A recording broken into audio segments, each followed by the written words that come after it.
Bonjour, si la VAE d'auxiliaire de puriculture est votre objectif, vous savez à quel point le bloc 1 est, fondamental. Aujourd'hui, on plonge au cœur de sa toute première compétence. C'est vraiment la pierre angulaire de votre dossier et on va voir ensemble comment la maîtriser pour bluffer le jury. Alors, voilà notre plan de vol. D'abord, on va décoder cette fameuse compétence. Ensuite, on verra comment choisir l'activité qui va vraiment faire briller votre expérience. Puis, comment raconter cette activité pour convaincre ce que le jury attend vraiment. Et pour finir, les pièges à éviter à tout prix. C'est bon pour vous? Allez, on y va. Ah, c'est la grande question, n'est-ce pas? Celle que tout le monde se pose. Parmi toutes les tâches du quotidien, comment choisir la situation qui va vraiment montrer tout son professionnalisme? C'est une source de doute et c'est tout à fait normal de se sentir un peu perdu face à ce choix. Bon, tout commence ici, avec le référentiel de compétences officielles. Au premier regard, on ne va pas se mentir, ça peut paraître un peu complexe, voire intimidant avec tous ces blocs, ces termes un peu techniques. Mais notre mission aujourd'hui, c'est de rendre tout ça super clair. Première section donc. On s'attaque à ce fameux référentiel. L'idée, c'est de prendre ce langage parfois un peu administratif et de le traduire en actions concrètes, en choses simples que vous faites tous les jours. Et la voilà, la fameuse phrase. Dans toute sa splendeur. C'est long, hein? Une de nos sources la qualifie même de très verbeuse. Et on est assez d'accord. On a l'impression qu'il y a 1 million de choses à prouver. Mais en réalité, l'essentiel tient en quelques mots-clés. En fait, si on décortique, toute cette longue phrase, elle se résume à 3 actions. La première, c'est accompagner l'enfant. La deuxième, personnaliser. Et la troisième, qui est cruciale, savoir réajuster son geste, son attitude. Voilà, c'est ça le cœur du réacteur de cette compétence. Ok, maintenant qu'on a l'objectif en tête, il faut trouver la bonne histoire à raconter. Le choix de l'activité, ce n'est pas anodin du tout. Il doit être vraiment stratégique pour montrer que vous cochez toutes les cases de la compétence. Alors, comment on fait le bon choix? Un conseil, prenez une situation assez récente. Comme ça, les détails seront bien frais dans votre tête. Si possible, un soin avec un petit peu de technicité, c'est toujours un plus. Et franchement, les actes du quotidien, comme un change, un repas, un bain, c'est parfait. Pourquoi? Parce que c'est là que la personnalisation prend tout son sens. Il faut vraiment se mettre ça en tête. Les meilleures activités, ce sont celles de tous les jours. Pas besoin de chercher une situation extraordinaire. Ce que le jury veut voir, c'est comment un acte qui peut paraître banal est en fait un soin professionnel, réfléchi, analysé.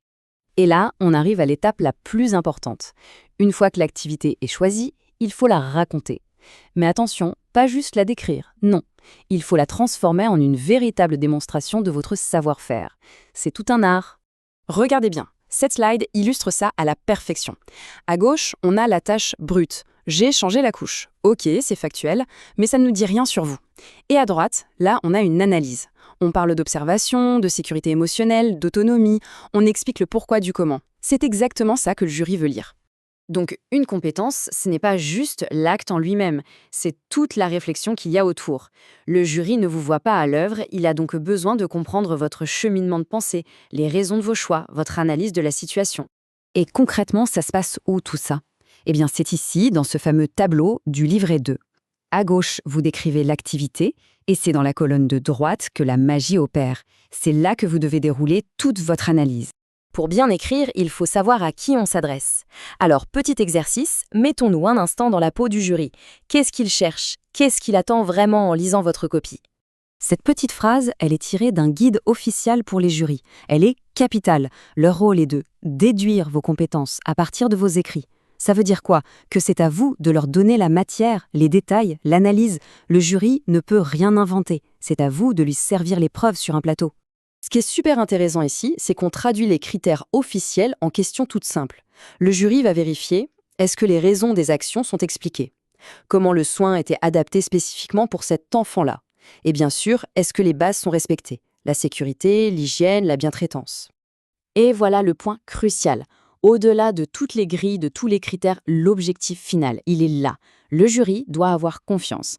Il doit refermer votre livret et se dire « Ok, cette personne est une vraie pro. Je lui confie un groupe d'enfants sans hésiter. » Allez, on termine avec les erreurs les plus communes, celles qui peuvent vraiment fragiliser un dossier. Parce que connaître les pièges, c'est encore le meilleur moyen de ne pas tomber dedans. Le premier piège, le grand classique, c'est le manque de précision. Les phrases toutes faites du style « j'ai assuré son confort » ou « j'ai respecté le protocole », Ça ne suffit pas, c'est trop vague.